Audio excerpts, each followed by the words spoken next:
Did you know that Teddy Roosevelt was a very sickly young boy? Asthmatic, razor thin, sickly young boy. Born in a super wealthy New York family, and had an older brother. His older brother would routinely have to protect Teddy from the neighborhood kids who would pick on him and bully him. It was a much more harsh time back then. And eventually, after enough bullying, after being picked on enough, Teddy Roosevelt didn't quit. He didn't run home crying to mommy and tell her to run to the principal. Teddy Roosevelt, with the aid of his father, decided he was going to, I don't even know how he did this, he was going to will the weakness out of his body. I don't know how that's possible. He begins boxing. He begins gymnastics. He begins working out religiously.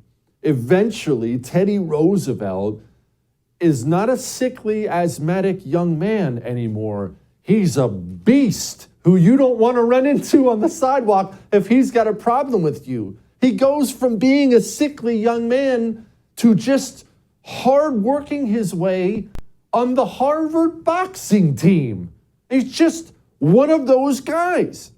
And look, there's all kinds of stuff in his biography. Obviously, he goes through that and Harvard, and eventually his father passes away, and that was a very difficult moment in his life. And then his wife and mother die on the same day. We'll talk to a guest about that a little later on. But Teddy Roosevelt's response to that wasn't drinking himself to death.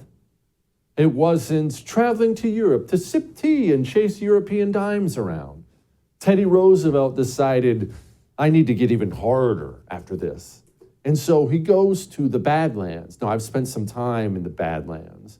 They're called that for a reason.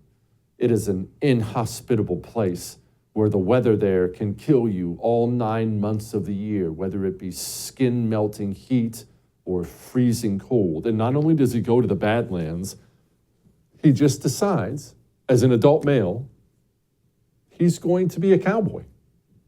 And just throws himself into that very harsh life, not glamorous like Hollywood, very harsh, very hard life, and becomes a very good one. That's Teddy Roosevelt. Teddy Roosevelt hears there's a war, the Spanish-American War. In Cuba is where that war was fought. Teddy Roosevelt doesn't do what our elites did today. Think about what our elites would do today, our politicians, our wealthy people. He was both of those things. What would they do? They'd get on television and they'd give speeches, probably talk about putting boots on the ground. Teddy Roosevelt raised his own personal army called the Rough Riders. That's what they're known as now, the Rough Riders. Who were the Rough Riders? Normal people, construction workers, athletes. They came from all different walks of life, normal people. Teddy Roosevelt, he didn't say, we need to get in that fight, so let's send boots on the ground. Teddy Roosevelt said, I am the boots on the ground. And he raised an army. This super wealthy New York guy doesn't have to do any of this, and goes down to Cuba and fights. He's charging up hills, smoking Spanish soldiers. He didn't have to do that. But again, Teddy Roosevelt didn't sit on the sidelines. He didn't say, you should do this, or you should do that, or I wish this would happen, or I wish that would happen. That wouldn't occur to him. Teddy Roosevelt said, this needs to happen. I'm the man who's going to go do this. I'm the man who's going to make this happen. Did you enjoy that? If you did, we have a whole special on it, a whole special on Teddy Roosevelt, and all you have to do to watch it is go to thefirsttv.com/support. Go do that and enjoy yourself.